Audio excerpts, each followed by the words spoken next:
Hi guys, good morning. Warm welcome to EduStar online session. What we have discussed? Chapter 4 Metals and Non-Metals. Let's see what does the session covers. Corrosion, prevention of corrosion, alloys and uses of metals and non-metals. Okay, let's see what is corrosion. Sometimes we can notice a green color layer on the brass or copper vessels. Is it so? Yes. And then sometimes we can notice a red color patches on the iron metals. Is it so? Yes. That are all known as corrosion. That process is known as what? Corrosion. So the definition of corrosion is that means what? The process in which metal is eaten up by the action of air or moisture or a chemical on their surface is called what? Corrosion. Definition of corrosion is what? The process. It's a process. It's a type of process. Okay. It happened again and again. So, the process in which the metal is eaten up by the action of air, moisture or chemical. Okay, or by a chemical on their surface is called what? Corrosion. Sometimes we can expose these iron or brass material into the moisture air. That time we can notice these type of corrosion. Is it so? Yes.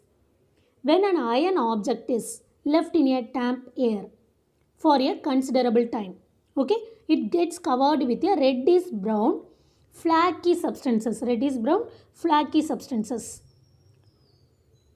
You might have seen, I think so. Okay, this is called a rusting of iron. This is called what? Rusting of iron. When an iron object is left in a damp air or water for a considerable time. Okay, it gets covered with a reddish brown. Look at this picture. A reddish brown water. You can notice the reddish brown color, Yes, that with a reddish brown flaky substances. This is called a rusting of iron. Okay. What is the chemical process it's happening? During rusting of iron, that iron metal combines with the oxygen, okay, in the presence of water to form the hydrated iron oxide. This hydrated iron oxide called a rust. The hydrated iron oxide only known as what? Rust. Okay, the reddish brown, the hydrated iron oxide is known as what? Rust. Okay. And what about brass? When you are copper or silver, okay, that time when a copper object remains in a temperature water for a long time, it reacts slowly with a carbon dioxide. Okay, that iron metal is combined with the oxygen. Here the copper is combined with what? We can notice look at this picture. You can notice a green color layer on the surface of the copper. Is it so? Yes. Okay, that is how it's happening. The tamper, it react with the copper metal, the copper metal react with the tamper for a long time. Okay, it reacts slowly with the carbon dioxide in the air. Okay, and it loses its shining due to the formation of green coating of copper hydroxide and copper carbonate. The copper metal, this copper metal react with the carbon dioxide and water in the air. Okay, and it produce what? Copper hydroxide, and it changed into what? Copper hydroxide and copper carbonate. Okay, that only what? Green color layer. The green color layer represents what? And copper hydroxide and copper carbonate. Okay, listen. That is rusting of iron. Look at this picture. We can notice here red color. Okay, red color layer on the iron surface, iron metal. Is it so? That is called what? Rust. Okay, we can represent by an equation. Iron metal react with oxygen plus water. That only what? Where it is? Oxygen and water in the air. Okay, and the iron is react with oxygen and water. It gives what? Hydrated iron oxide. Hydrated iron oxide. Reddish brown in color is there, that is hydrated iron oxide. We can represent the rusting process by this equation. Okay, and then copper. The copper react with what and all? Carbon dioxide and water and oxygen. Is it so? Yes. The copper 2Cu. The left side of arrow mark is what? Reactants. What are all that left side of arrow marks are known as what? Reactants. Reactants. What and all is there? Copper is there. Oxygen, hydrogen. Sorry, water and carbon dioxide. Left side of arrow mark. Look at this picture. Left side of arrow mark. What and all is there? Copper. How many molecules of copper is there? 2 molecules of copper. 2Cu and O2. 2 molecules of O and H2O. H2O is the what? Water. H2O, that means what? Water. 2 molecules of hydrogen and 1 molecule of oxygen. Okay. And then CO2. And then CO2. The right side of arrow mark is what? Left side of arrow mark. The chemical equation. The left side of arrow mark is known as what? Reactants. And the right side of arrow mark indicates what? Products. What products we getting? CuOH2. That is copper hydroxide. CuOH2. Copper hydroxide and copper carbonate. Copper carbonate. CuCO3. Okay. That only known as what? Corrosion of copper. Okay, copper hydroxide, the green color layer is there, that is what? Copper hydroxide and copper carbonate. This is known as corrosion of copper. We can represent the corrosion of copper with this equation. And then sometimes we can notice the black color layer on the silver also. Okay, when silver objects are kept in air, they get tarnished and gradually turn black due to the formation of a thin layer of sulfide. Okay, thin layer of sulfide layer on the surface by the action of hydrogen sulfide which is present in the air. Okay, we can notice the black color layer on the silver. That is what? Anglets. We are wearing anglets, that anglets some more times later the anglets may the color may be changed. Is it so? That black color is given by the hydrogen sulfide which is present in the air.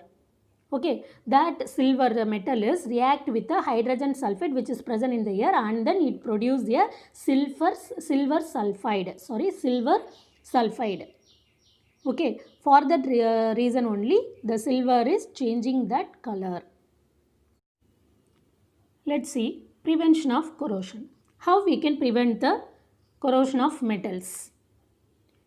We can prevent the corrosion of metals by in contact with the water and by in contact of metals with the water and air. That way we can prevent the corrosion of metals. Okay. For that we can apply a oil or grease or paint, okay, on the surface of the metals. It keeps the metal away from the air and the moisture. That way we can prevent the corrosion of metals. One of the ways what? We can apply the oil or grease or paint on the surface of the metal. It keeps the metal away from the air and the water. Is it so? Yes. That way we can prevent the corrosion. And another one prevention of corrosion is we can apply the zinc layer on the metals. Okay, that way we can easily prevent the corrosion of metals. This is this galvanization process already we have learned in your 7th standard. Okay, that galvanization process wise we can apply the zinc layer on the or a deposit of zinc layer on the metal is called galvanization. Is it so? Yes, this way we can prevent the corrosion of metal.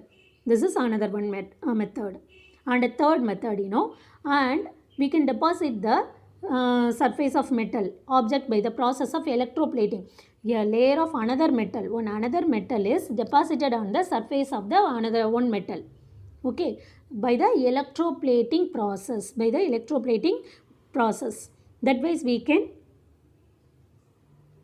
less the prevention of corrosion. And then uniform protective layer of aluminum oxide, okay, is formed on the aluminum object.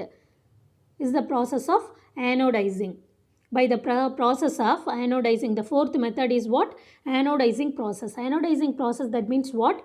Uniform protective layer of aluminum oxide, okay, aluminum oxide is formed on the aluminum object by the process of anodizing method. Anodizing method wise we can prevent the corrosion.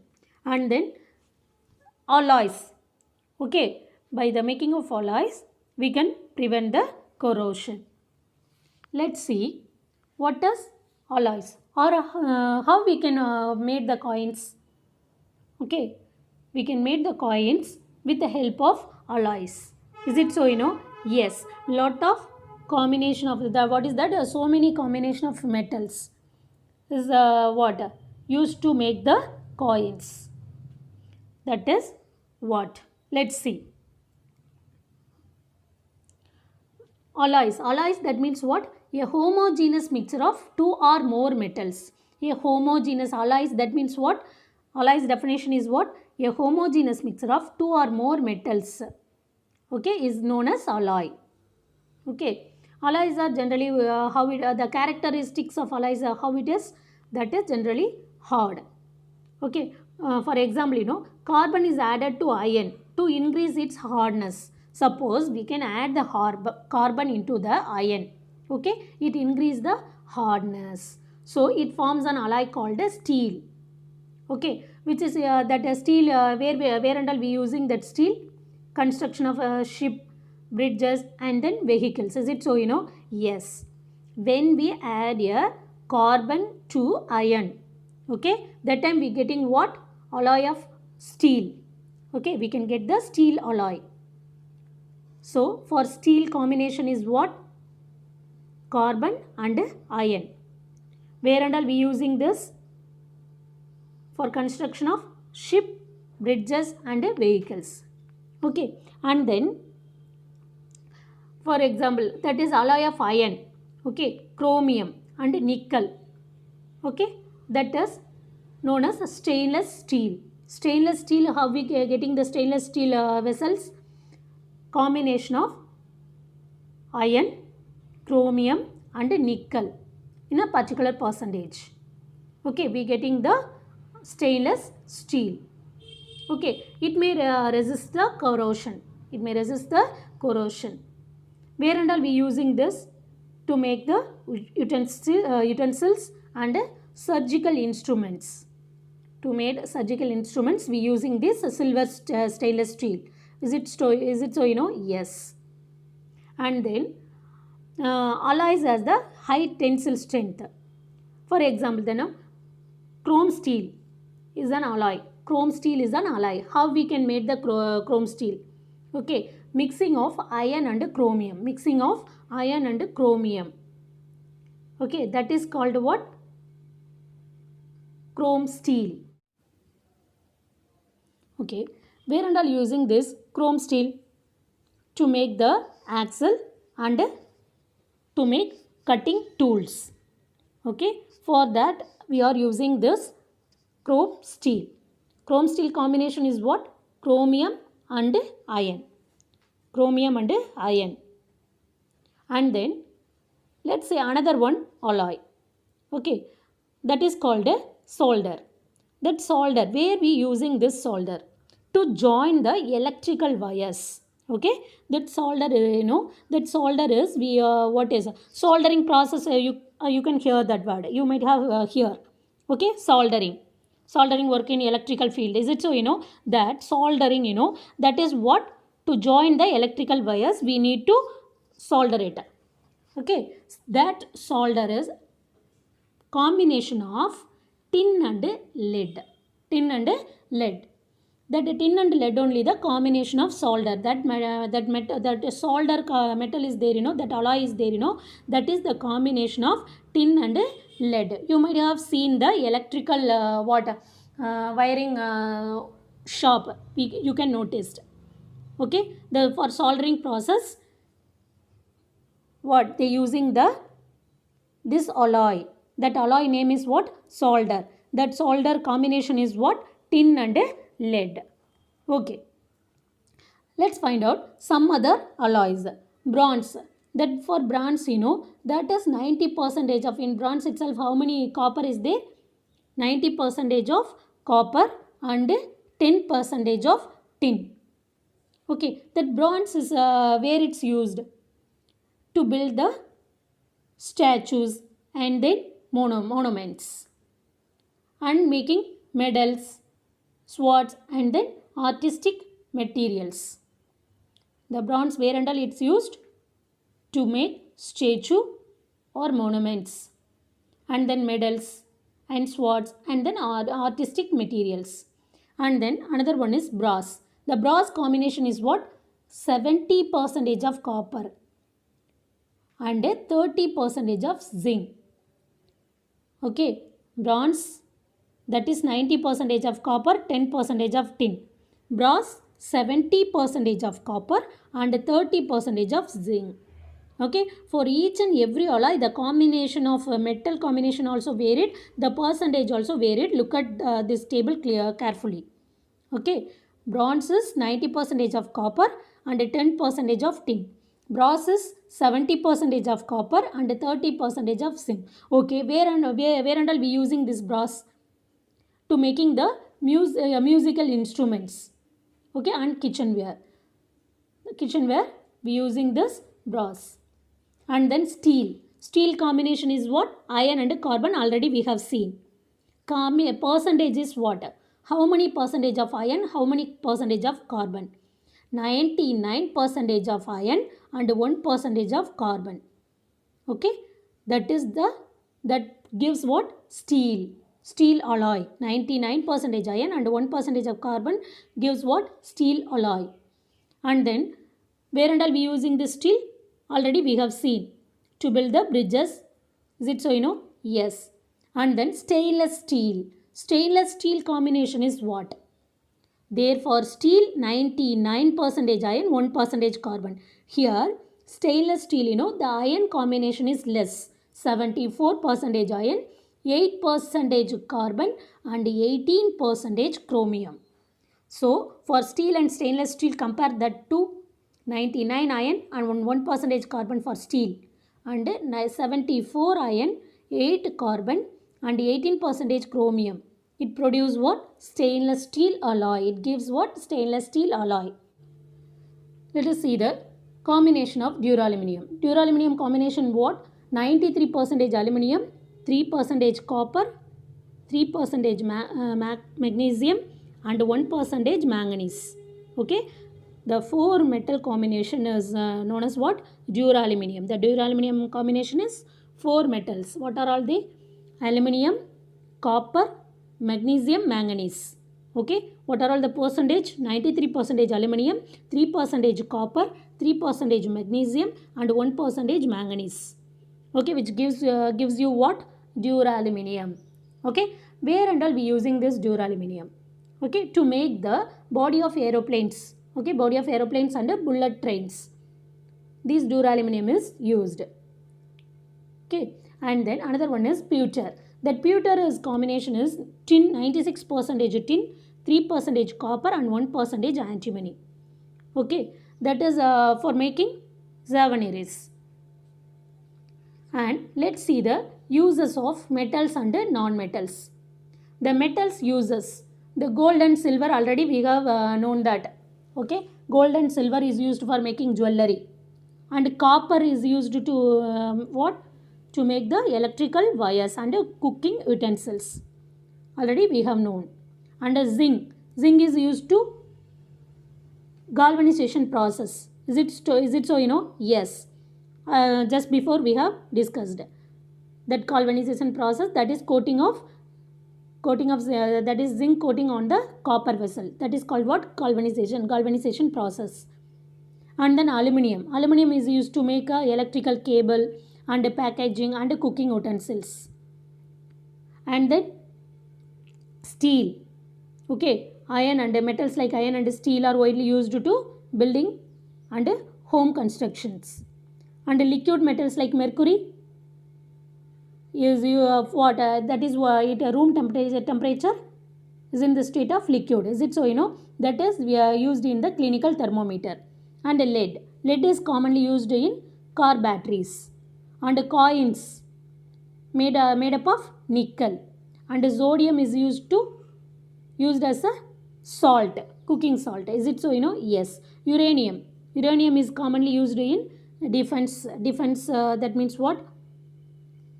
Crackers or defense using this uranium. Okay. And then non-metals like oxygen is mostly we are using oxygen for breathing. And then chlorine, purifying water. To purify the water we using the chlorine. And phosphorus where it is used to make the crackers. So these are all non-metals. Oxygen, chlorine, phosphorus, these are all what? Non-metals. And non-metal like nitrogen is used as a fertilizer. And graphite is used for good conductor of electricity. And potassium also used as a fertilizer. And nitrogen is used by plants to make the proteins. Is it so? Yes. And graphite making lead. To make the lead, graphite is used. And carbon is used as a fuel. And bromine it's one of the liquid non-metal where it's used for making dyes and pesticides. Okay, bromine is the only one non-metal which is in the liquid state. Already we have seen. Is it so? Yes. Where it is used to make the dyes and pesticides. Thank you guys. Prepare well for online test and refer the book. And then take a note in your classwork note. What and all we have discussed. Okay. Be safe. Stay at home. We will meet soon.